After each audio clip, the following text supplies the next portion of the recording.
aqui nós vamos ver essa primeira parte que nós vamos demonstrar os conceitos fundamentais do Spark SQL usando o API DataFrame.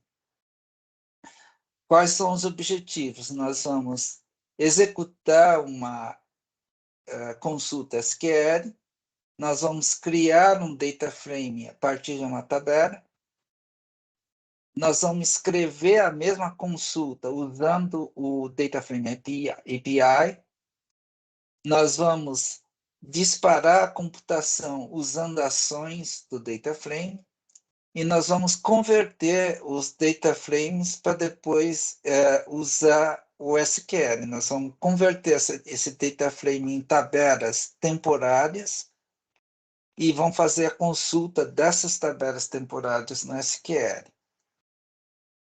Os métodos que a gente viu lá do Spark Session é SQL e Table. E o DataFrame tem as transformações Select, Where, Order By, as ações Show, Count, Take, e outros métodos, Print Schema, Create or Replace, Temp Fill. Então, a primeira coisa no notebook que sempre tem é esse setup aqui, que é no caso aqui, esse setup é um outro notebook que está aqui no Includes, né? Então, setup SQL.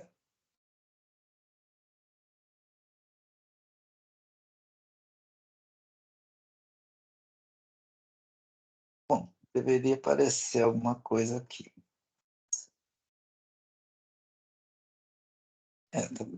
Apareceu. Tá? Esse outro notebook ele vai criar aquelas tabelas lá, tá? Se não existir, ele vai fazer aquele comando lá de criar as tabelas, tá? Então é isso que faz esse setup aí. Então vamos voltar lá naquele notebook.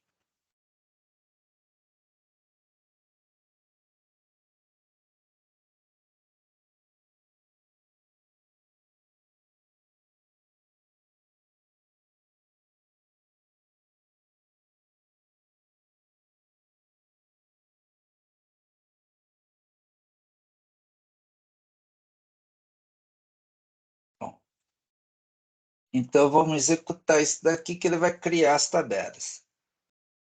Então, Ctrl Enter.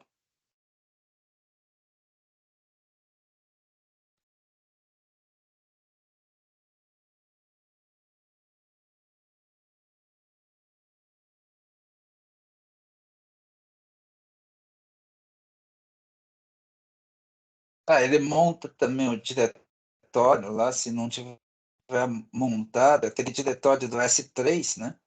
Ele vai montar esse diretório lá no DBFS também, além de criar as tabelas. Então, o Spark SQL tem múltiplas interfaces, então tem duas interfaces principais. Uma é a interface em SQL e a outra é a API DataFrame, que tem uma para cada linguagem. Então, o primeiro método que tem é executar uma consulta SQL. Então, a gente já viu, né, o porcento SQL aqui. Nós vamos selecionar aqueles produtos que custam menos do que R$ 200, $200, e ordenar pelo preço do produto. Então, vamos ver os produtos mais baratos aqui da lista.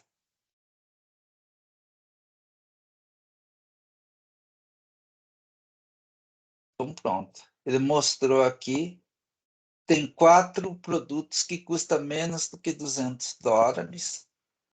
E o mais barato de todos é esse Pillow Foam Standard Foam Pillow. E a gente pode fazer a mesma consulta usando o API DataFrame. Então, é Spark Table. Isso daqui traz a tabela como products, como um DataFrame. Aí a gente vai pegar essa tabela inteira e vai selecionar só as colunas, nome e preço. Então, outra transformação aqui. Aí, outra transformação, nós vamos selecionar só aquelas linhas que o preço for menor do que 200. E depois, a gente vai pegar esse data frame e ordenar pelo preço. E depois vamos mostrar o resultado aqui na tela. Então, Ctrl Enter. Aí ele executou, teve o mesmo resultado. Aqui usando a API DataFrame, aqui usando SQL. Está aqui mostrando que a execução da query independe da linguagem usada, por causa que o motor de execução é único. Ele traduz qualquer linguagem de entrada, ele traduz num plano otimizado de consulta, e essa consulta vai ser executada sempre usando RDDs. Aí tem aqui os links aqui para documentação do Spark, né? Aquele Spark API e o Python API.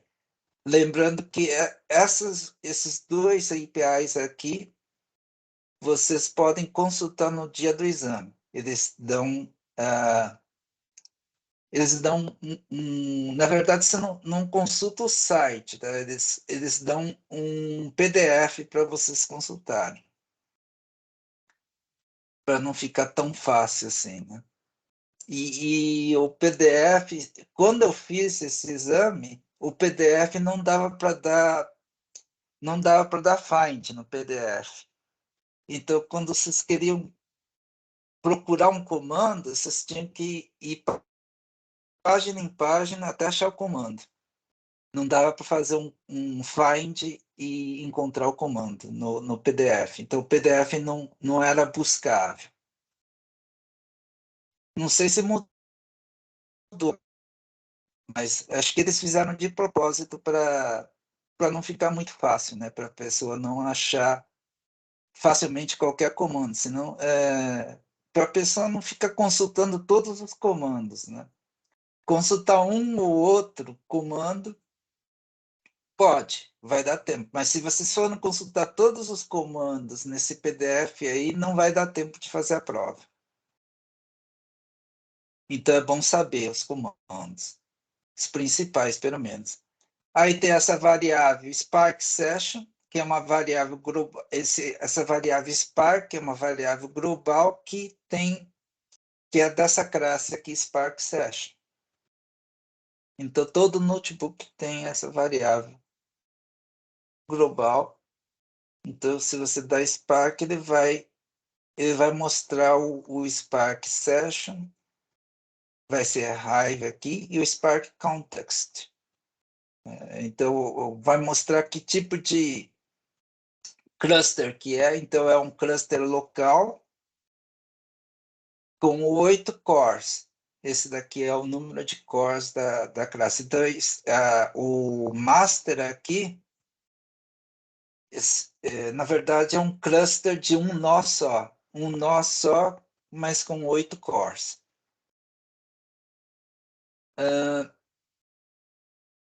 Então, tem esse método table que retorna todo o data frame, um data frame com todos os produtos, que o nome da tabela está aqui dentro. Então, ele retorna um data frame com todos os produtos. Mas você vê aqui que ele executou muito rápido o comando. Ele demorou 1/10 de segundo para fazer esse comando aqui. Essa tabela aqui, Products, acho que tem mais de 1 milhão de produtos. Então, aqui a gente vê que ele está fazendo a execução preguiçosa, que ele não está trazendo dado nenhum nessa consulta. Tá? Simplesmente está falando que esse Products tem todos os produtos. mas não está trazendo produto, não está trazendo dado nenhum ainda. Para trazer o dado, aí a gente tem que usar o comando de ação, que a gente vai ver mais tarde. Então, o Spark Session tem esse método, o SQL, para você executar um SQL, ele retorna um data frame representando o resultado daquela query. Na verdade, ele não executa a query, né? Ele retorna um data frame representando o resultado, mas não, ele não faz a query, né? Não vai executar a query, porque a execução é preguiçosa. Mesma coisa o table. Ele retorna uma tabela especificada como um data frame, mas não executa, não traz esses dados ainda. Aí tem read, range, create data frame, que nós não vamos ver aqui. Então, vamos usar o Spark Session Method para executar um data frame, um SQL. Então, Spark SQL, e aí a gente coloca, entre aspas, aqui, o SQL que vocês querem executar, select name price from products where price less than 200 order by price. Aí vamos mostrar o resultado.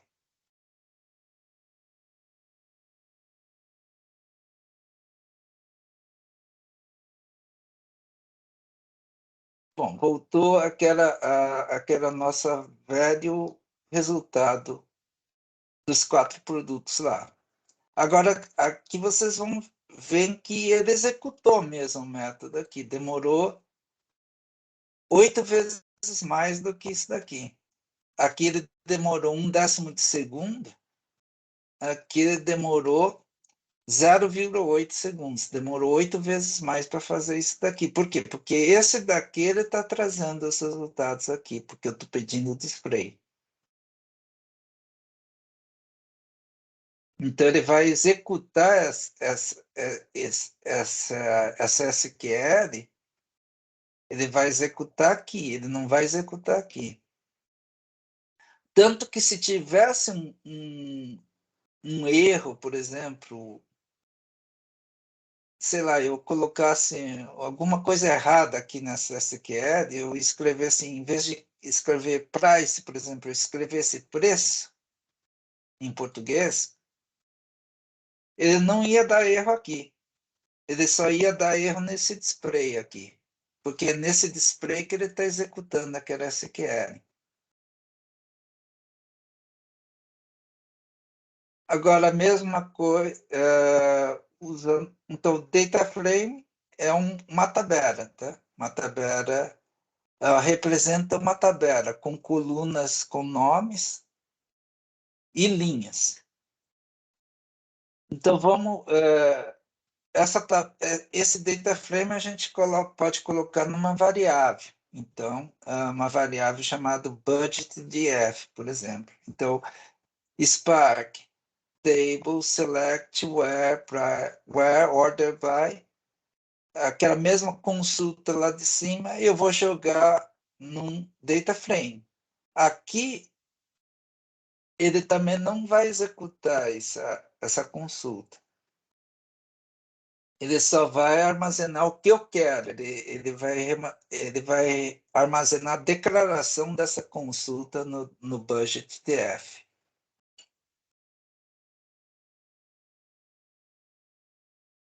Aí, tanto que ele fez em 0,13 segundos.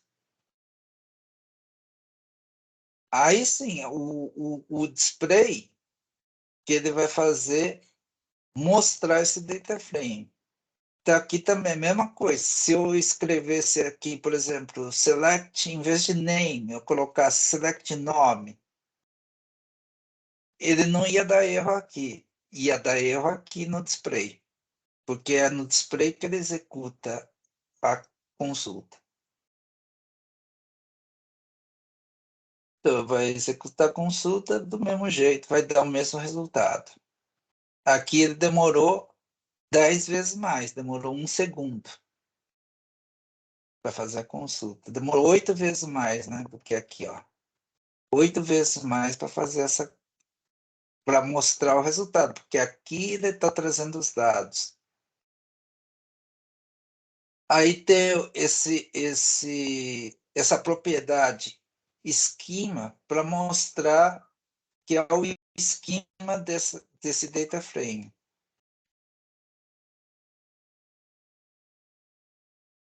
Só que ele mostra, é, ele vai retornar um objeto aqui do tipo esquema, né? É um objeto do tipo struct type. Por isso ele vai mostrar isso daqui, ele vai mostrar o objeto, a representação em string daquele objeto. Por isso que é difícil de ler para um ser humano. Ele vai trazer aquele esquema no formato que o computador entende melhor, que é esse daqui. Quando eu quero ver o esquema no formato mais amigável para o ser humano, aí eu uso o print schema. É um outro método do data frame chamado print schema, que ele vai mostrar aqui que ele tem dois campos, duas colunas, uma chamada nome, outra chamada name, outra chamada price, que é do tipo string, e a outra do tipo double, e que pode ser anulável, ou seja, pode ser valor nulo. As duas colunas podem conter valor nulo. Não é obrigatório, então, ter o nome e ter o preço em cada linha. Aí nós temos as transformações. As transformações, como eu disse, o conceito é esse. Cada transformação transforma o data frame anterior no novo data frame. Então, partindo do products.df, eu seleciono as colunas nome e preço, seleciono as linhas que o preço seja menor do que 200 e depois ordeno esse data frame pelo preço. E é importante que isso daí é armazenado dentro do Spark como se fosse uma declaração da consulta que você quer. Ele não armazena esses dados, você não traz esses dados do. Você pode ter lá 1 TB de produtos, por exemplo, ele não vai trazer esse 1 TB de produtos para a memória enquanto você não praticar uma ação nesse data frame. Por isso que ele é chamado que a variação é preguiçosa. Então, aqui nós temos um exemplo, daquele exemplo daquela consulta lá.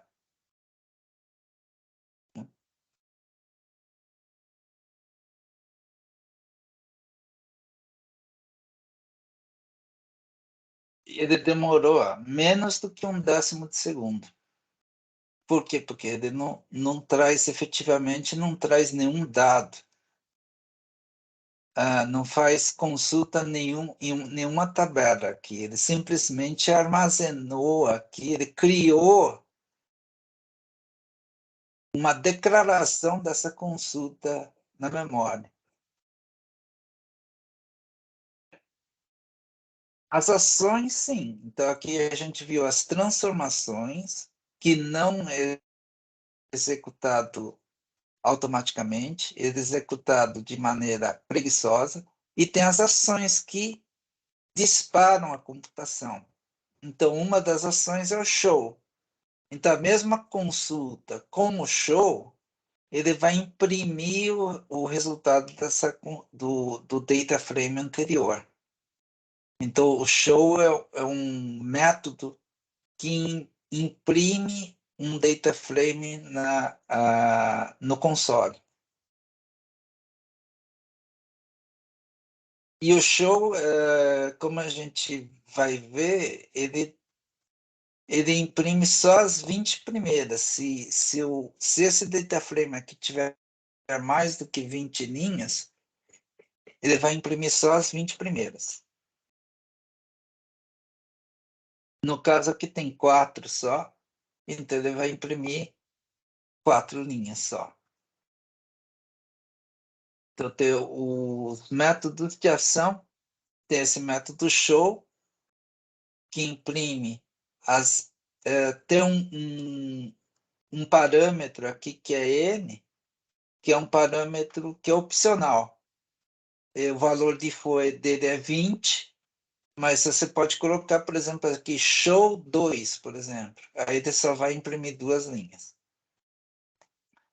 O método count, que ele conta o número de de linhas e vai devolver essa contagem, né? Então, é o método de ação mais simples que tem esse count, porque ele retorna só um número. Então, ele é mais rápido, inclusive, do que o show. Aí tem esse collect aqui, que retorna todas as linhas como uma lista de linhas.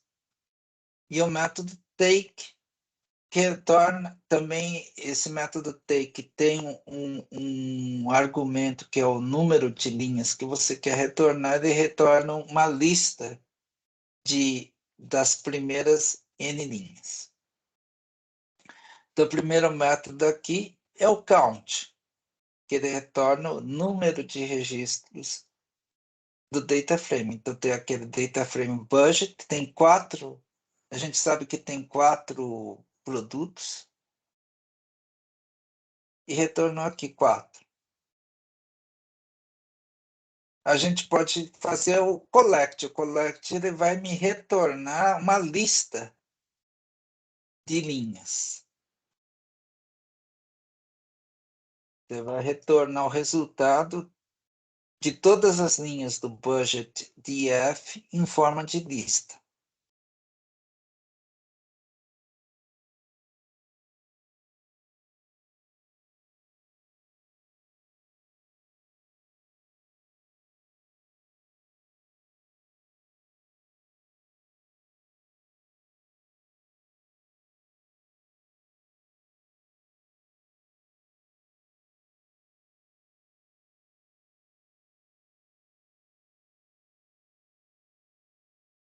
Você pode ver que o collect acho que é bem mais demorado que o count, né? O count foi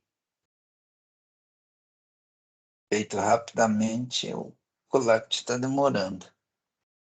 Aí, tá? Ele vai retornar aquelas 4 linhas aqui.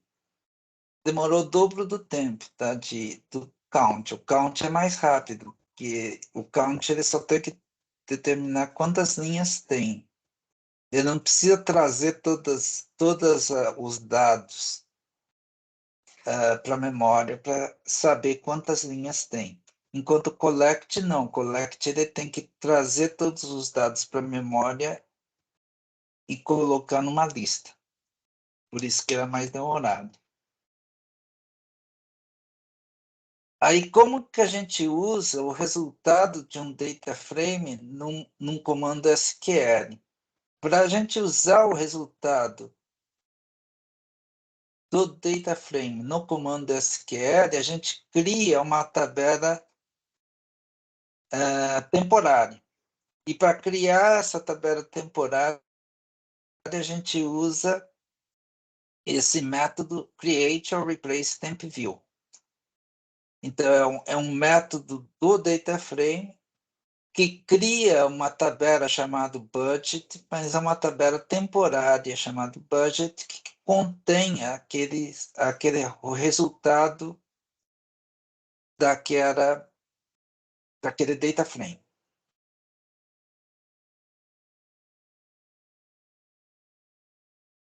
Pode executar.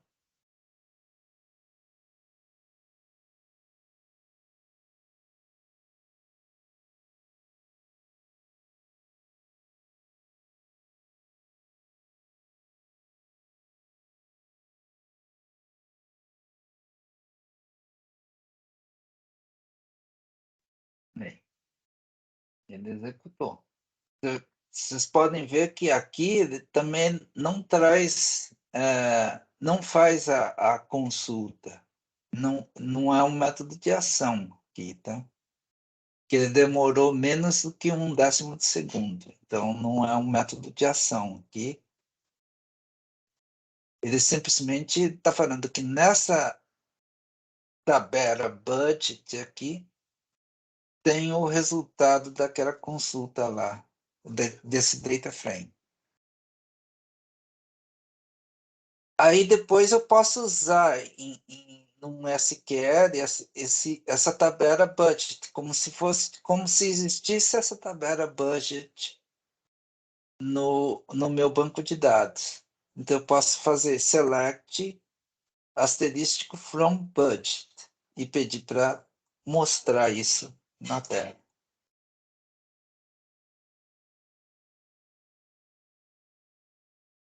Aqui sim, ele criou, ele executou a consulta, tá? E demorou mais, demorou 11, várias vezes mais aqui do que em cima, quase 20 vezes mais do que para fazer isso daqui. Bom, aí então terminamos essa primeira parte desse notebook. Aí fica de lição de casa aí fazerem esse laboratório aqui. Lembrando que se vocês começarem a fazer esse laboratório aqui, tem que fazer esse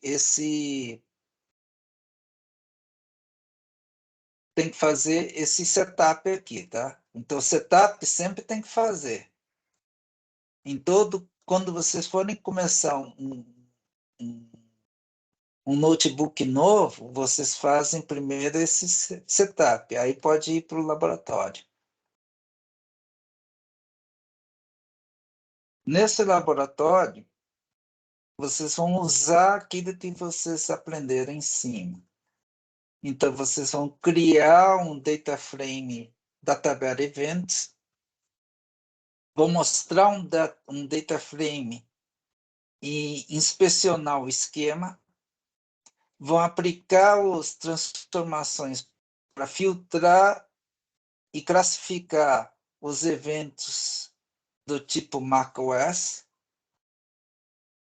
vão contar os resultados e pegar as primeiras 5 linhas, vão criar o mesmo data frame usando uma consulta SQL. Os métodos que vão ser usados vão ser os mesmos SQL e table. As transformações, vocês vão usar o select, where, o order by. As ações, vai ser os. Aqui está errado. Select não é ação. Select não é ação. Ação é count e take. Tá? Vocês vão usar a ação count e take e outros métodos print schema e create ou replace temp view.